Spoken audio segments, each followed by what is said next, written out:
couldn't cancel Winterfest, but the Grinch is far from done. Perhaps our code enforcement can help move this along.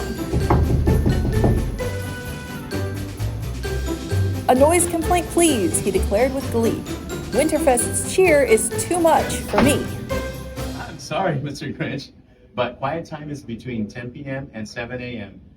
Winterfest takes place during the daytime, so it's not breaking any municipal codes. The show must go on.